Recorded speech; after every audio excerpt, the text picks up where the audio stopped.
साथियों, जय भीम, जय भारत, नमो बुद्धाय। साथियों, एक महंत है शंकराचार्य महंत, और वो महंत जो है कानपुर यूनिवर्सिटी छत्रपति साहू जी महाराज के अंदर निमंत्रण किया गया, वो गया वहाँ पे। और उस महंत ने वहाँ पे बाबा साहब के विचारधाराओं को क्या बोला, बुद्ध भगवान के विचारधाराओं को क्या बोला, बुद्ध के भगवान को जान तो उसने क्या बोला कि बुद्ध के वजह से इस देश का नपुंसक हो गया। तो वो उसको सम्मानित भी किया गया है, पुरस्कार भी मिला है, लेकिन किसने दिया उसको पुरस्कार, कैसे पुरस्कार उसको मिला? इस ढोंगी बाबा को, उस ढोंगी महंत को, जिसको जो है कि बुद्ध की विचारधारा से ही नफ़रत है, अब बुद्ध की विचारधारा से ही उसको जो है कि तकलीफ़ हो रही है, अम्बेडकर वादियों से उसको तकलीफ़ हो रही है। तो उस महंत को एक चीज़ समझा देना चाहता हूँ, हम महंत है तो कोनो भट्टाचार्य कोनो महंत है, हमका नहीं पता है उसका, लेकिन वो बुद्ध भगवान के बारे में उल्टा सीध बोला है। तो उस महंत से एक ही मेरी अपील है, आप जल्दी से जल्दी माफ़ी मांग लीजिए। इस देश के अम्बेडकरवादी और बुद्ध के विचारधारा रखने वाले आपको किसी प्रकार से छोड़ने वाले नहीं हैं। आपको जेल जाना पड़ेगा गुरु। आपका ये जो चोला पहन के पाखंडवाद का घूम रहे हो, इसके लिए आपको सरकार भी नहीं बचा पाएगी, क्योंकि आपको जाना ही पड़ जाएगा, क्योंकि आपने गलत बोला है। तो उसको नहीं पता है कि हमारे देश का राष्ट्रपति हो, चाहे हमारे देश का प्रधानमंत्री हो, चाहे हमारे देश का मुख्यमंत्री हो, जब कोई विदेश को जाता है तो वहाँ पर एक चीज़ बता जाता है, मैं बुद्ध की धरती से आया हूँ। वहाँ तेरे पाखंडवाद का काम नहीं बताया जाता है, ये समझ लेना। और दूसरी बात बता रहा, बुद्ध के वजह से देश नपुंसक हो गया। तो सुन रहे महंत, तेरी महंतगिरी पे मैं सवाल उठाता हूँ, तुम महंत किस चीज़ का है? सिर्फ पाखंडवाद का, धर्मवाद का, दूसरों को लड़ाने का विचारधारा तुझको नहीं पता है बुद्ध जी की?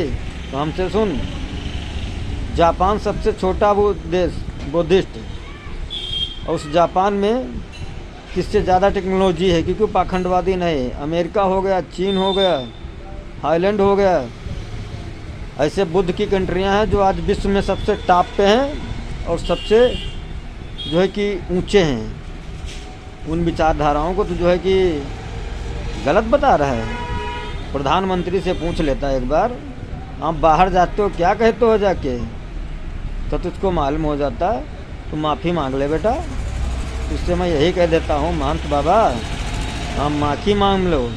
तूने महंतों को, जो महंत हैं हमारे देश के, उसका भी तूने सर जो है कि शर्म से खाले झुका दिया, इस तरीके से महंत तो बन करके।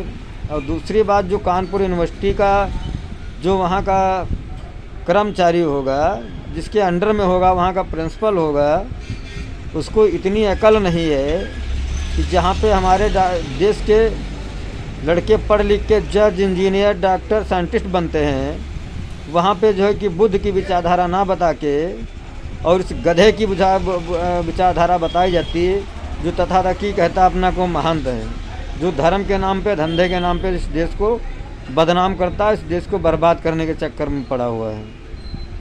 तो यूनिवर्सिटी वाला भी समझ ले, वहाँ बच्चों को शिक्षा देनी चाहिए। वहाँ शिक्षित जो वर्ग है, जो साइंटिस्ट है, इंजीनियर है, उनको बुलाना जाना चाहिए, उनको संबोधित करना चाहिए, उनसे बच्चों के बातों कराना चाहिए, विचारधारा को बताना चाहिए। इन पाखंडवादियों को बुला के तो स्कूल में क्या समझाना चाहता है कि स्कूल में वही पढ़ाया जाए जो पाखंडवाद है क्या? इस महंत को ये समझ लेना चाहिए, इस देश के अम्बेडकरवादी, इस देश के जो है कि बुद्ध के विचारधारा के मानने वाले, उस देश भारत देश का जिस बुद्ध के वजह से विश्व में जो है कि नाम है, उसके ऊपर तो ठेस पहुंचाएगा तो उसको छोड़ दिया जाएगा क्या?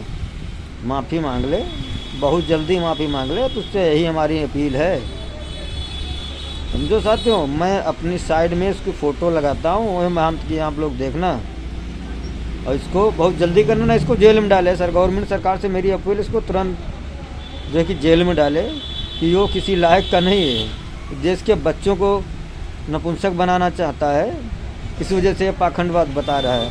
और हम लोग जो अम्बेडकरवादी हैं और बुद्ध के अनुयायी, हम लोग बच्चों को शिक्षा के दौर ले जाना चाहते हैं, उनको डॉक्टर इंजीनियर बनाना चाहते हैं, उनको देश के अंदर जो है कैसे निर्माण किया जाए, कैसे गाड़ी बनाई जाए, कैसे मोटरसाइकिल बनाया जाए, कैसे जहाज़ बनाया जाए, कैसे हेलीकॉप्टर बनाया जाए, कैसे मिसाइल बनाया जाए, कैसे शायद जो कि अपने देश के अंदर निर्माण किया जाए, हमारा देश के ऊपर कोई हमला ना कर पाए, हमारा देश विकसित बने और जो है ना बहुत जो है कि मजबूत बने। हम लोग उस विचारधारे पे हैं और तुम लोगों का विचारधारा पाखंडवाद है, हैं? पता नहीं कहाँ दुनिया में जी रहा है। और दूसरी बात है, तुझको पता है आज देश चौथे नंबर पे पहुंच गया जाके, तेरे अंधभक्तों के वजह से, जो सत्ता में बैठे उनके वजह से कहाँ पहुंच गया।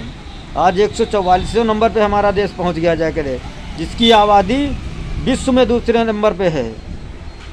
जिस देश की विश्व में दूसरे नंबर पे आबादी है और उस देश का नाम 144 नंबर पे पहुंच गया। गधे, अपने प्रधानमंत्री से पूछ कैसे पहुंच गया,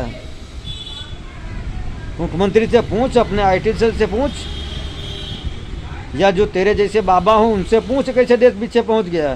तेरा तो पेट भरता ना, मंदिर के अंदर बैठ के पेट पालता है, भरता है। जिसको ये पता होना चाहिए कि गरीब का बच्चा खाना कैसे खाएगा, एक मजदूर का बच्चा कैसे खाना खाएगा। जो आदमी व्यक्ति गरीब है, उसके पास खाने को नहीं, पहनने के नहीं, ओढ़ने के लिए नौकरी नहीं है, उसके पास धंधा नहीं है, बिजनेस नहीं है, उसको गधा कौन समझाएगा, उसको नौकरी कौन देगा, सरकार देती है ना। और तेरे जैसे बाबा को पता नहीं कौन संबोधित कर दे, गधे को, तो महंत को। साथियों, इस वीडियो को उस बाबा तक का जरूर पहुंचा देना, उससे कह दे तेरे पास जितना दिमाग हो और जितना तू अपने यहाँ विकसित समझता हो, आके हमसे बात कर ले। मैं उसके फेस टू फेस बात करने के लिए तैयार हूँ। वो जिस विचारधारा पे बात करना चाहे उस विचारधारा पे मैं बात करूँगा उससे। इस वीडियो को उस महंत तक का जरूर पहुँचाना चाहती हूँ। जय भीम, जय भारत।